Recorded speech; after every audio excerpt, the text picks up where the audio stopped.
श्री राम ने क्यों ली जल समाधि?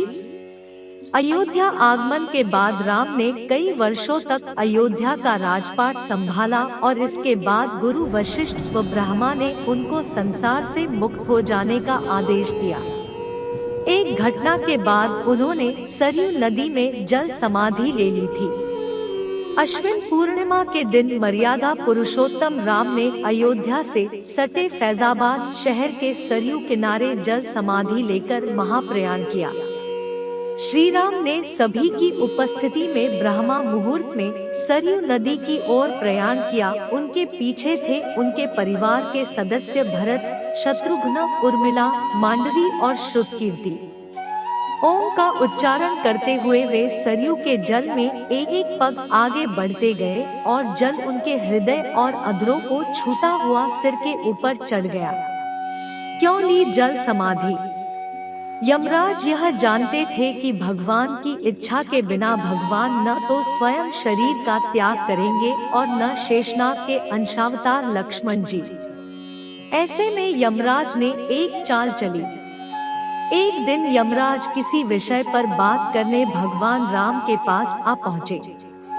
भगवान राम ने जब यमराज से आने का कारण पूछा तो यमराज ने कहा कि आपसे कुछ जरूरी बातें करनी है। भगवान राम यमराज को अपने कक्ष में ले गए। यमराज ने कहा कि मैं चाहता हूँ कि जब तक मेरी और आपकी बात हो उस बीच कोई इस कक्ष में नहीं आए। यमराज ने अपनी बात को आगे बढ़ाते हुए कहा कि अगर कोई बीच में आ जाता है तो आप उसे मृत्युदंड देंगे। भगवान राम ने यमराज की बात मान ली और यह सोचकर कि लक्ष्मण उनके सबसे आज्ञाकारी है, इसलिए उन्होंने लक्ष्मण जी को पहरे पर बैठा दिया। यमराज और राम जी की बात जब चल रही थी उसी समय दुर्वासा ऋषि अयोध्या पहुंच गए और राम जी से तुरंत मिलने की इच्छा जताई। लक्ष्मण जी ने कहा कि भगवान राम अभी यमराज के साथ विशेष चर्चा कर रहे हैं। भगवान की आज्ञा है कि जब तक उनकी बात समाप्त नहीं हो जाए कोई उनके कक्ष में नहीं आए, इसलिए आपसे अनुरोध है कि आप कुछ समय प्रतीक्षा करें। ऋषि दुर्वासा लक्ष्मण जी की बातों से क्रोधित हो गए और कहा कि अभी जाकर राम से कहो कि मैं उनसे मिलना चाहता हूँ, अन्यथा मैं पूरी अयोध्या को नष्ट होने का शाप दे दूंगा। लक्ष्मण जी ने सोचा कि उनके प्राणों से अधिक महत्व उनके राज्य और उसकी जनता का है, इसलिए अपने प्राणों का मोह छोड़कर लक्ष्मण जी भगवान राम के कक्ष में चले गए।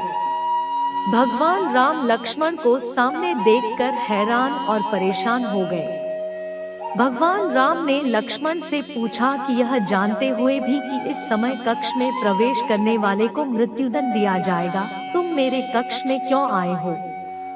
लक्ष्मण जी ने कहा कि दुर्वासा ऋषि आपसे अभी मिलना चाहते हैं। उनके हठ के कारण मुझे अभी कक्ष में आना पड़ा है। राम जी यमराज से अपनी बात पूरी करके जल्दी से ऋषि दुर्वासा से मिलने पहुँचे। यमराज अपनी चाल में सफल हो चुके थे। राम जी से यमराज ने कहा कि आप अपने वचन के अनुसार लक्ष्मण को मृत्युदंड दीजिए। भगवान राम अपने वचन से विवश थे। राम जी सोच में थे कि अपने प्राणों से प्रिय भाई को कैसे मृत्युदंड दिया जाए।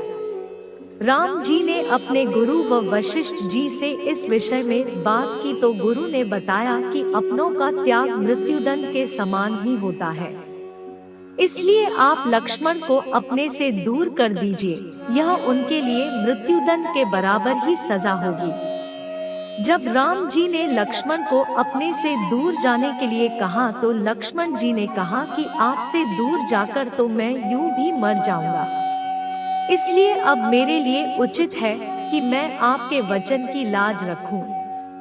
लक्ष्मण जी भगवान राम को प्रणाम करके राजमहल से चल पड़े और सरयू नदी में जाकर जल समाधि ले ली।